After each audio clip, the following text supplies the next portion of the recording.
Assalaamu calaykum waraxmatullaahi wabarakaati dhammaan ummadda Soomaaliyeed ee ku nool UK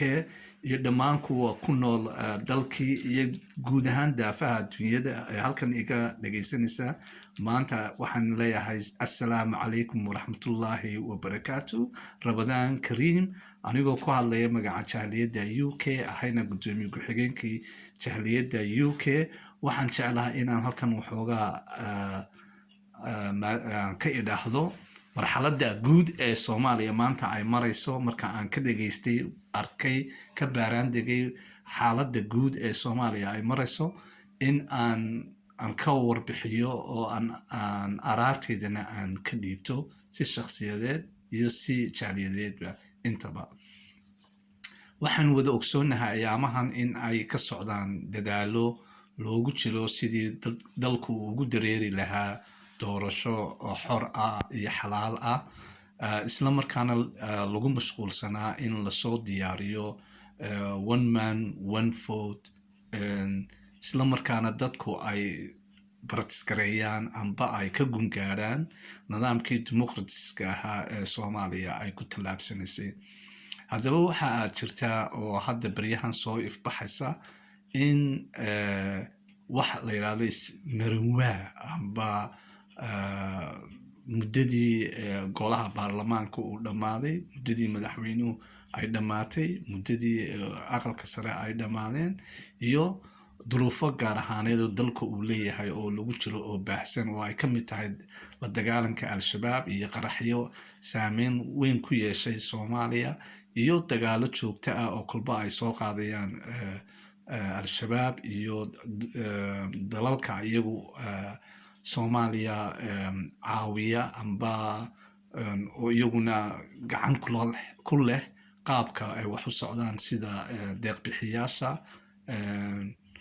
international communitieska oo iyaguna si gaar ah wax u raba marka duruufo badan ayaa maanta ka socda wadankii marka waxaan jeclahay inaan idinla wadaago arinta ka soo ifbaxday taliyihii ciidanka booliiska gobolka Banaadir Sadiq John waad maqasheen in xilkii laga qaaday oo dawladdu ay amar bixisay in xilka laga qaado isla markaana uu duurka galay amba sidaan soo gaaraysa habeenkii xalay ahaa iyo sida marxaladda hadda Muqdisho ay ku sugan tahay ay ka muuqato 7 colaaleed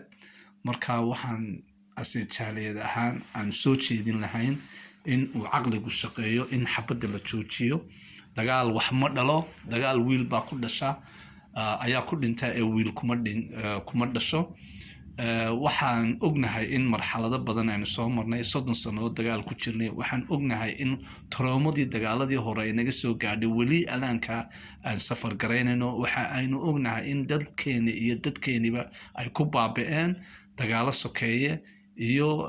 adduunyadii intii kala dhan aynu kaga dambeeyno oo dalal badan oo ka horeyn jirnay ay maanta aynu marayno saxadda dadku socda aynu nahay waxaanu ku jirnaa dadka ugu fiqirsan adduunyada marka marxalad dagaal ma aha caqli dadkeeni aanu imaka ku hogaaminay inay noqdo dagaal uu lagu jiro iyaga oo wax simply miistushi lagu dhameyn karo inaan ummadeeni aanu ku baabiino oo caruurteeni iyo ubadkeeni iyo guryaheeni aanu barakicino laga wanaagsan marka maanta hadda waxaan u soo qabsaday in qof walba aad ku dadaasho sidii aad nabad wadankii uga dhalin lahayd inaad xabadda joojisaan inaan dadka iyo dalka aan wax la yeelin in uu ma garanaysaa baarlamaanku arrimahan ay dib ay isku arkaan in aqalka sare shir degdega dadkii ay iskugu yeedhaan oo laga fiirsado oo weji kale oo turxaan bixin leh waayo Soomaalidu waxa ku mahmaahdaa gacmo geel jiray hoos baa loo dhaqaa marka ilaa inta wax hagaagayaan Soomaali isku imanayso waxaan jeclaan lahaa in hoos wax loo habeeyo oo arrimahana laga dhex saaro international communitieska oo Soomaali danteeda geed hoosteed wax ku xalin jirtay dib la isku eego oo la xaq dhowro dhaqankii la xaq dhowro oo la xaq dhowro dawladnimada oo la xaq dhowro constitutionka waddanka yaala oo la xaq dhowro kala dambeynta iyo waajibaadka dalka amar bixinta sida ay tahay la kala dambeeyo haddaana kala dambeyn jirin waxa hagaagayaa ma jirto marka hadda imika waxaan talo ku soo jeedin lahaa in hubka aan lala soo dhexgelin waddanka oo aan magaalada lala soo dhexgelin oo qof walbaaba xeryihiisa ay wada joogtaan oo lagu haysto oo aan dadka la laynin oo aan xabad la ridin oo soo qabashada laleeyahay hebel ha lasoo qabto instead qoryo loo qaadan lahaa wada hadal lagu dhameeyo oo cuqaashiisii loo yeedho oo lala hadlo waan sulux la sameeyo marka arrimahaasi ayaa ase jahliyad ahaan aan soo jeedin lahaa waa inaan xabad la ridin waxaa kaloo ii soo haray arrinta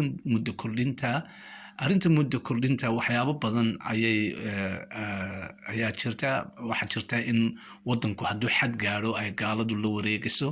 oo ay faraheennaba ka baxayso marka dowlad xun dowlad la-aan baa dhaanta marka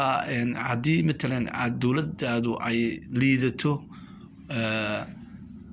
waxaa loo baahay inaad wax ku meel gaadhay inaad folowgeed qabato marka waxaan iyadana soo jeedin lahaa aniga shakhsiyadeyda in aqalka sare uu shir degdega soo qabto go-aamadii golaha shacbigu ay soo gaadheenna lasoo hordhigo dabeedna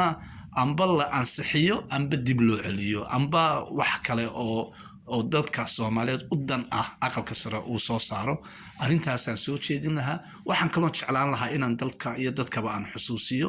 qolooyinkan aan yidhaahdo mucaaridka la yidhaahdo la magac baxay mucaaridka weli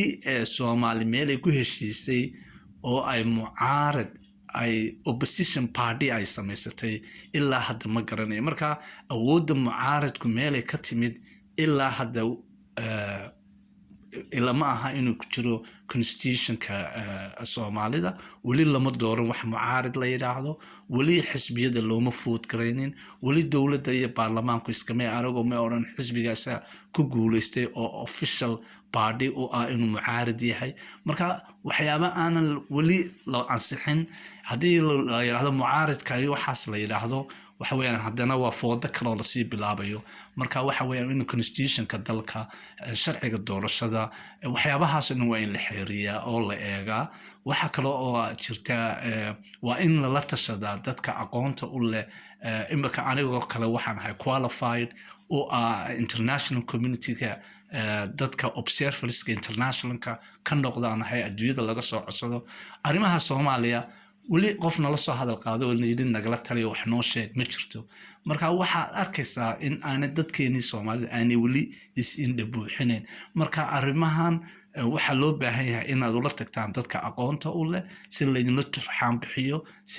sida shuruucdu ay barayso laydin sheego in seminar laydin furo oo waxaan aad fahamtaan bay la tahay marka wax simple mistushi lagu sameeyo in maalin walba gaaladu idin yeeraan oo laydinku yeero xalane oo wax laydin yeeriyo oo maalin walba laydin yeero oo laydin yiraahdo waxa hadlaya dowlad goboleedyo laydin heshiisinaya waxaasoo dhan waxa weeyaan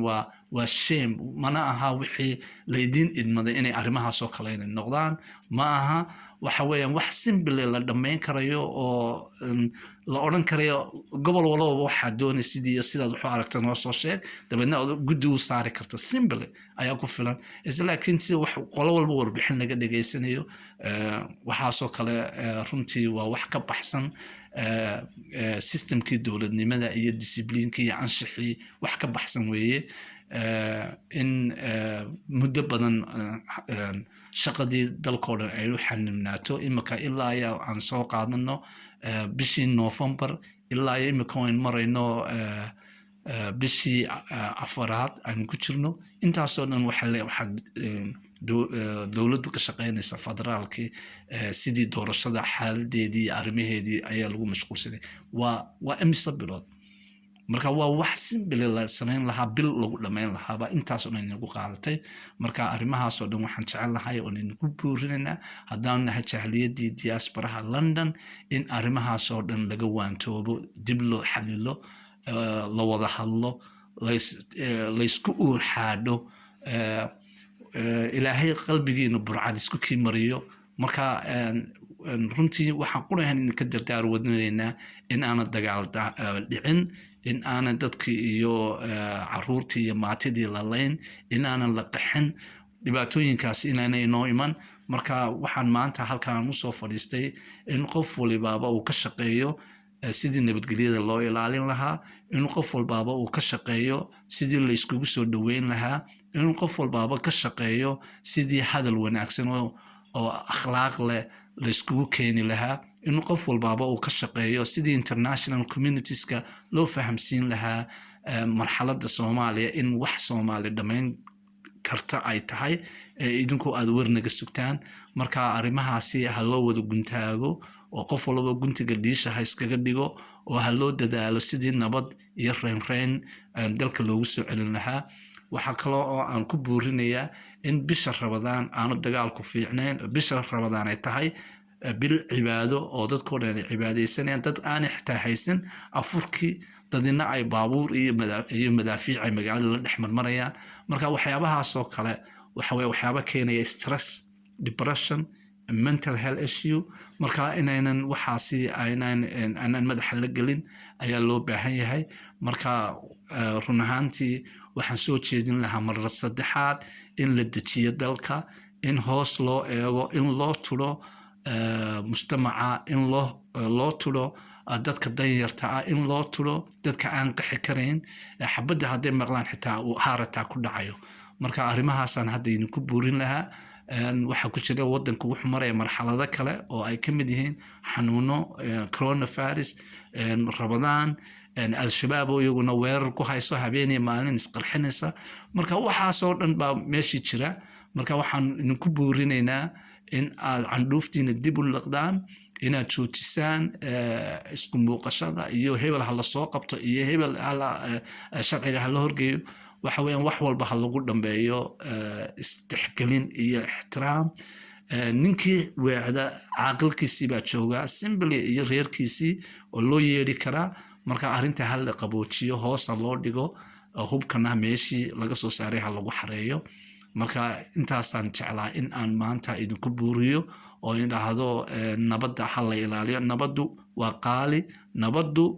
qofkii aan haysan ayaa yaqaana taladuna adiga ku nool iyadu kuguma noola marka waa Xuseen Maxamed